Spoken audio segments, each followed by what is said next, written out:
It is my pleasure to ask all of you to welcome to Alcorn Auditorium here the poet Christopher Howell.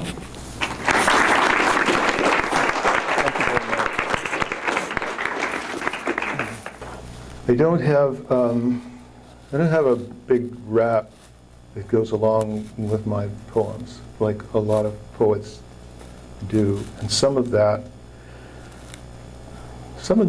based on the conviction that the poems really should speak for themselves, and they shouldn't need a whole lot of explication by me. And if they do, there's something wrong with them. And some of it, too, is just that I kind of get into the poems myself when I'm reading them. And it's kind of hard to get out and stand aside and say clever things. I'll do my best in that way, but you probably won't hear a lot of commentary from me. This is called Desperately Composed. I wake on a small raft and see her swimming away with a cat under each arm and wearing the sun like a kind of sombrero. Again, I have not been chosen. What will I drink so far from land? Where will I find flowers enough to keep me breathing what St. Francis called the perfect air, the pneuma of hope's tiny bells announcing the hours of supplication and grace? She is far from me now, a speck rising and dipping on the dazzle, on a glinting of green trumpets that call and call as Mahler drifts past in a cleft-shaped canoe, and I toss him a story in which a man dreams himself beyond thought, beyond the farthest point of land, where what he loves has left him widened and cloudy, the great sky somehow come into his broken-fingered notation, turning slowly all night, lifting as I do, waving to her, imploring the angels to open themselves, tune their instruments, and pretend that he is one of them, or they, more of him than he can count.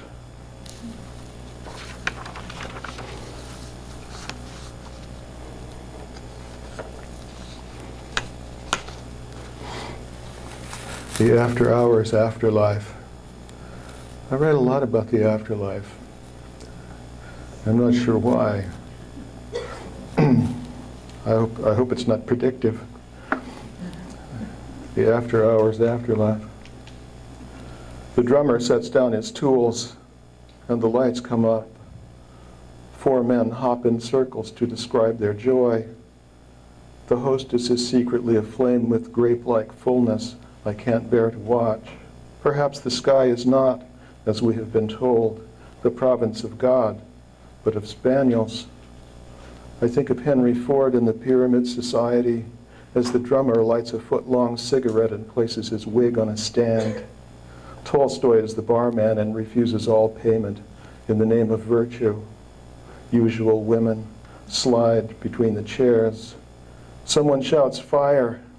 Everyone laughs but Tolstoy, who is busy pouring creme de menthe into a whiskey bottle as I tell him I'm a big fan, that I've read Crime and Peace 6 times. He says the butler did it, or the drummer. He hasn't decided. The 4 men are now hopping in squares, and their barking falls like a dark blue snow sound. The cigarette girl wants to have the drummer's baby. Tolstoy hands me money and a horrible drink and says, "I died in a train station.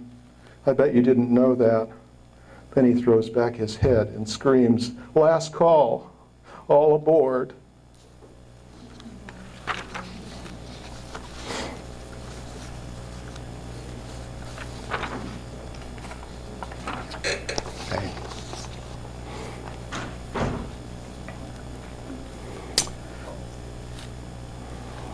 I've been writing a whole series of poems about a group of pilgrims, religious pilgrims, who are crossing the continent. It's really not, I wasn't thinking of Mormons as I was doing this. It's a fictional band, and as they go, they are successively simply casting off their belongings. And this is the first poem in that series. It's called Crossing Jordan. Having eaten the chickens, dog, cattle, horses, our belts, leather vests, and shoes, we came at last to the river, great silver blue spillage carving its monument in the endless grass. We fell face down and drank, a writhing stillness filling us like lust, or the sort of prayer they don't teach you. Leaves revolved on the stream like golden boats carelessly adrift, open to the sky that seemed to be watching as we herded small fish into the shallows and ate them alive and squirming. Later, we made fire in the shadow of a cut bank and slept and rose and ate and drank again and slept, and on the third day we rose as our Lord, to whom we had prayed all the way from St. Joe, and who had indeed delivered us, so that we thought the far shore surely must flow with milk and something sweet. So we made our crossing, the stream being wide but shallow. Only one 9-year-old boy broke the human chain and so was swept away. Brother Jacoby said it was what God and the river required by way of sacrifice, and the boy's father went for him with a knife. Thus discord came upon us and a taint upon the new land, so that some of us longed for our lives as they had been before we dared to cross the glinting vein, before we dared the Lord to give us everything. But finally, with the river at our backs, it seemed wrong to think this. Praise the Lord and his angels, we said, when we buried the torn and bloated boy who had reached down with both hands for something bright in the water.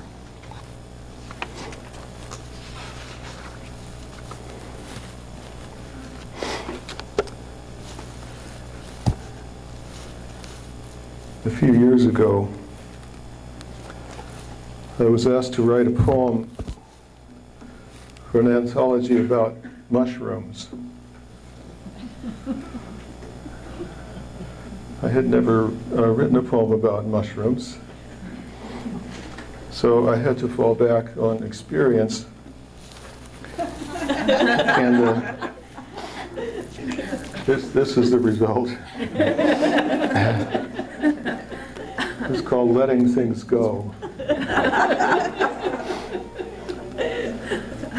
So now I'm thinking about mushrooms, their curious smell and lightness, about the great adventure of not knowing exactly which were poison and which would get you off like Flash Gordon in a purple car, about how we wandered pastures plucking and praying for that wild ride that seldom came. And in that connection, I have to think of 1974, Montana Bill and I driving all the way to Manzanillo in a Dodge van to present my manuscript of poems to John Muir Publications at their annual conference and drug fest.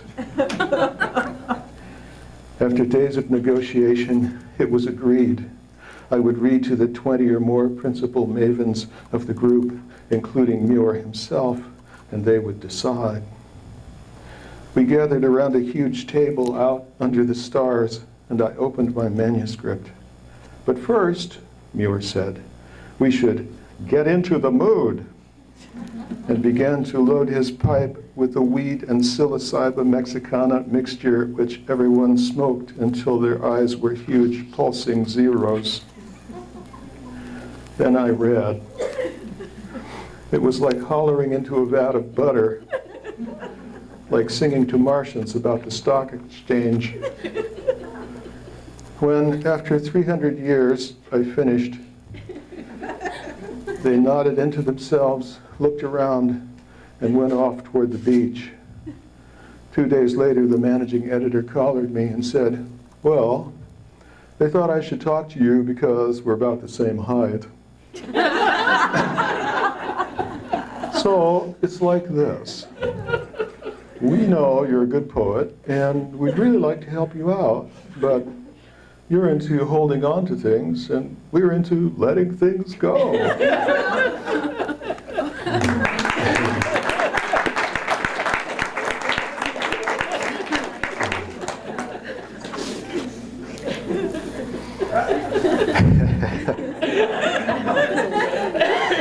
The John Muir referred to as was not the naturalist John Muir, but the John Muir that wrote Volkswagen Repair for the Complete Idiot. Some of you probably remember this book. True story, unfortunately.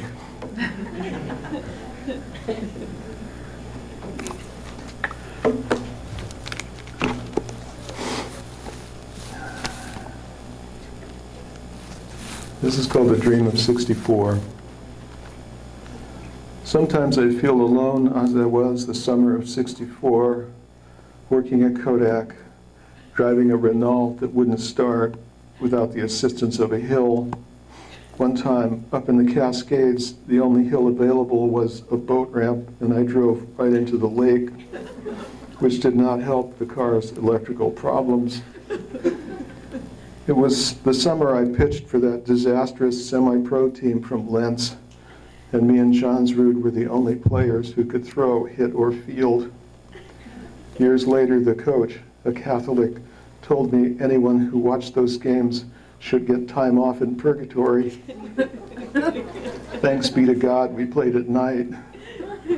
After the games, I would drive to the top of Mount Scott, where there were no houses yet, and sit on the hood of that car to watch the stars and the pulsing passage of satellites, both ours and theirs, and listen for what might matter or might speak. In hope she would forget about me over the summer, my girlfriend had been sent off to California, a thing parents did back then when the boy clearly wanted only one thing and was in other ways undesirable. She wrote long, chatty letters that would have depressed a saint, so the gambit seemed to be working. My parents and most of the adults I knew were so deep in their dream. They spoke mostly in movements of a dance that seemed both somber and immense. And now I'm the dreamer, shimmering, everyone I care for, purling at an intimate remove, stopped clocks moving, planetary, placed in this steepening life like something that won't start, by a God who is rumored to have made all things as they are, even this interstellar baseball we call home, sailing high over the blue fence of its own breath into that loneliness all around and inside us, like nothing and all things, like the mysterious glowing emptiness of love itself. Open me first, it said at Christmas time. On those boxes, the Kodak Brownie Hawkeye cameras always came in. Open, say cheese, and look in for the sign. Steady now. The light has to be just right. Notice that through this lens, all distance is enormous. If we wake like this and find ourselves gone, at least we'll have these pictures. But who is the boy in this one?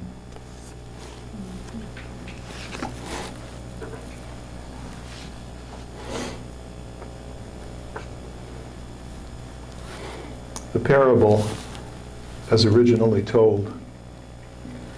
It was a story nobody knew, and nobody could possibly know its story, more or less untold. A man with no arms finds a railroad spike and a hunk of cheese beside a dying cat.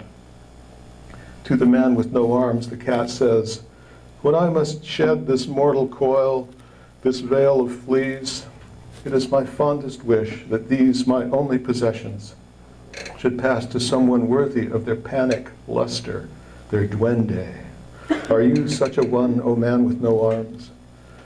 The man with no arms enters a frenzy of nodding and falls forward upon these treasures, devouring the spike straight away and peering curiously at the cheese.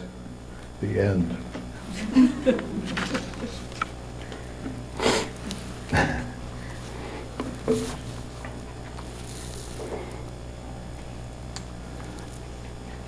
This is called First Touch.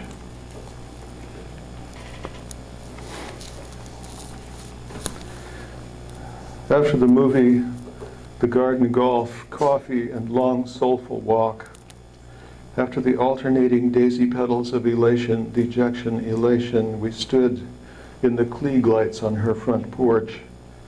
I could hear through the door the ox-like breathing of her father, poised to fling it wide and pounce. From the roundness of her green eyes, I could tell she heard it too.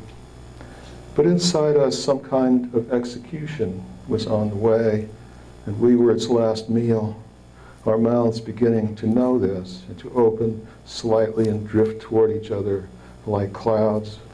We had been kissing for months.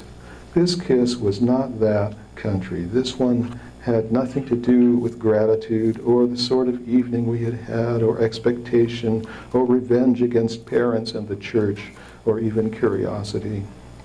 It was the exclusivity of desire, the dizzy, mutually sudden focus of our young neurons driving us onto a single unrepeatable moment of physical revelation fused to a steam of lips and tongues and interpenetrating breath. When at last we disengaged from that eternity, still holding me, she turned her back to the door, took my hand, and in a gesture ceremonially exact, placed it upon her breast. She was wearing a bra, a blouse, a sweater, and a coat. She might have been Joan of Arc arrayed for battle. Nevertheless, the magnitude of this gift surged up my arm, neck, and into my hair till I began to lift or faint and felt the moon raking my blood with gems. She drew away, smiled a little, and opened the door. Her father, standing like Stonehenge against the living room light, allowed her in, then shut the whole house hard, the lion-headed brass knocker banging like a gunshot. I moved throbbingly down the steps and headed home. After a block or so, I could walk normally.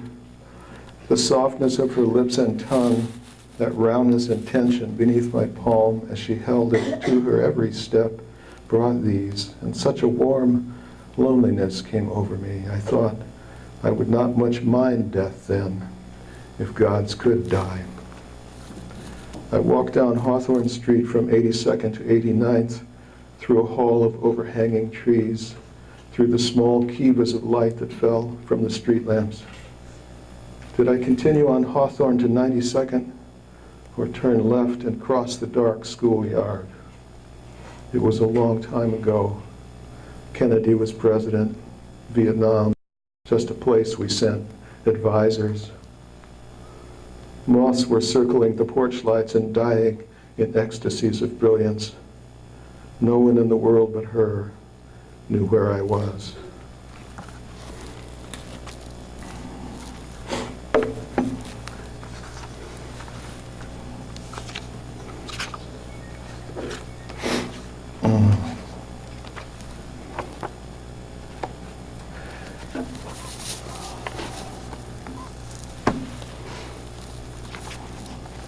When I started working on this poem, I kind of imagined that I would be able to read it with a German accent. It's called Jung Doubts. And the reference is, of course, to the German psychologist C.G. Jung.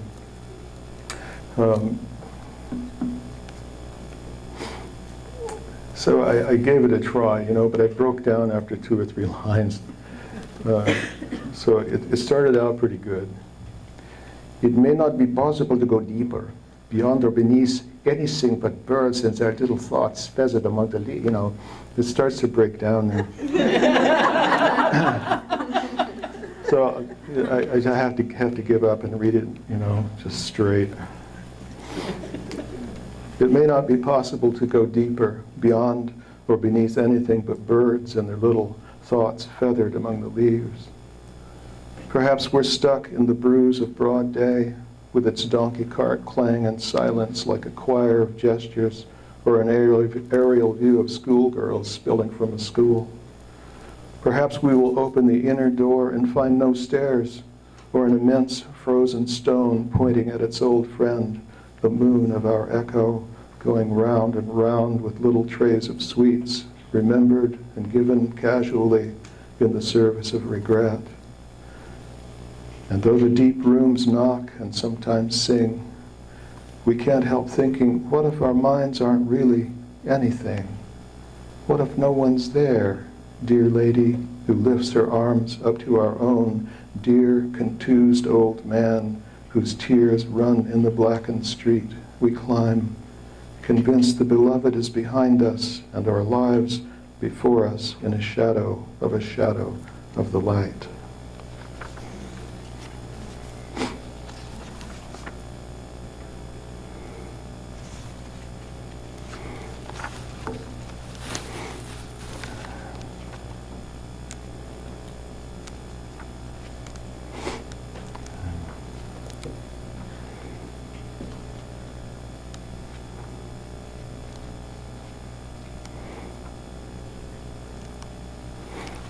Something borrowed. Again, I allow myself to see her, 28 now maybe, getting married, clinging happily to me as we move toward the minister or rabbi or whatever, and the smiling bridegroom, whom I hate only a little, and whom I anyway imagine has no sense at all of what he's in for.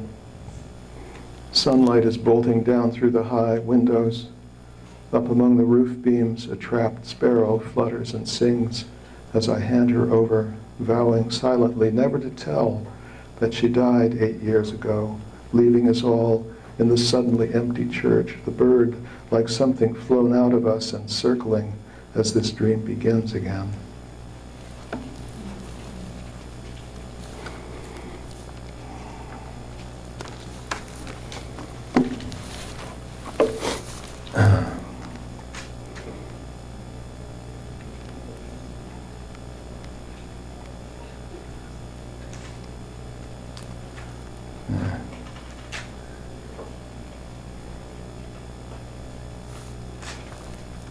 Somehow trying to find something that doesn't seem to be here.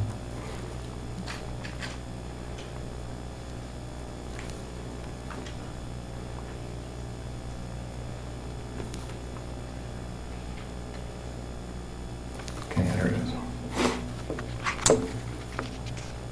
This is called The House Was Not Our House.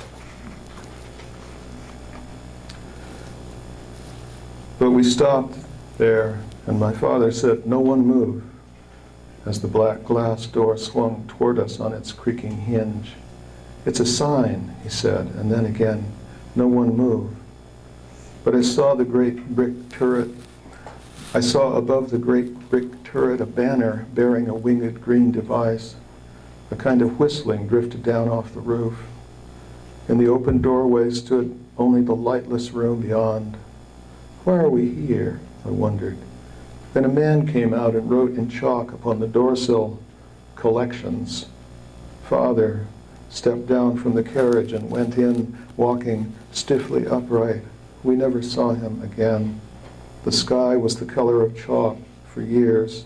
We kept returning to that place. Each time, one of us would go in, looking for the others. Finally, I rode alone up the long drive, my heart in a dish, all my life coming on behind me like a string of penitents or soldiers whose enemy had vanished and left them nothing to do but go home.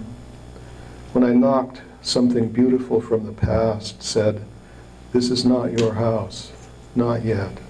So I turned everything around, led the whole parade back, and now I have my Father's voice each time I pray, and my absent sisters deliver me their rings and pearl-inlaid combs. Clearly, they desire congress with the monster of chalk and collections.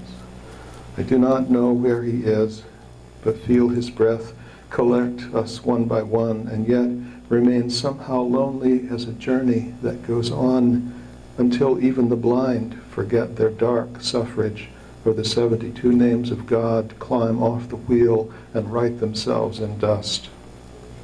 Often, though I do not speak, my own voice says, "Why are we here? It's a sign. No one move." It was a huge old house, its gray stone lintels glistening with wet.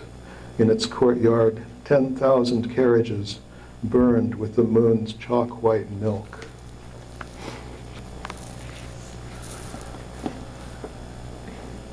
I write a lot of those kind of fableistic poems. I don't know where they come from or why I'm doing it, but I am led on by their oddity, and I feel like they have some kind of relationship to my inner life, and maybe hopefully to the inner life of the reader as well.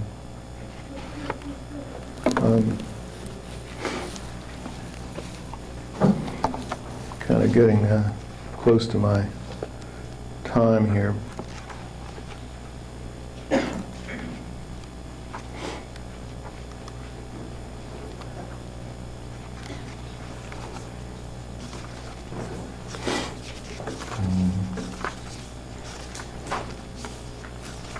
Two more poems then.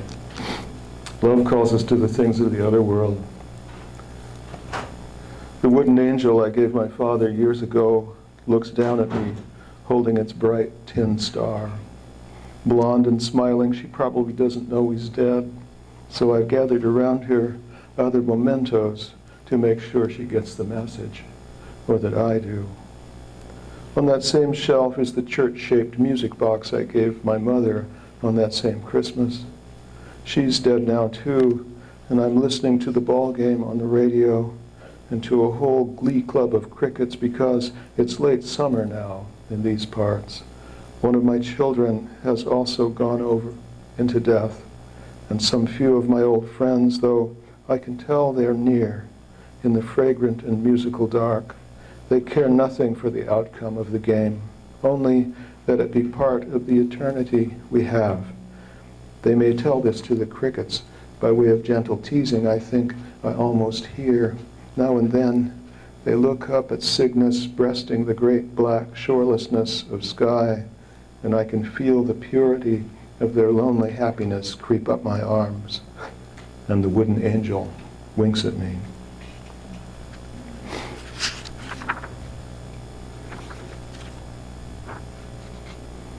And the last thing is called the mysterious courtesy of fondness. What could it mean, this room, a piece of time so much like others and so much its own disheveled particularity in the life born to me or given or treed like an animal climbing away from fear?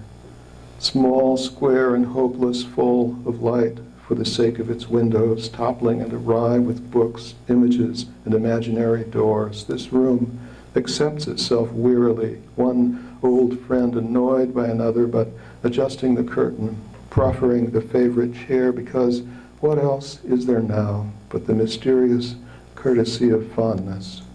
I have been everywhere, flying this room, as though it were Spinoza's scientia intuitiva, or an arrow shot blindly toward the wandering soul. And now, here we are, together, whole, and not very sad. Outside is snowy and a life of glass, breathing in its winter den. The room and I make ever so small a bow to what is other, and wish good days and nights for all of that, and all of us, camped on the lonely plain. Thank you very much.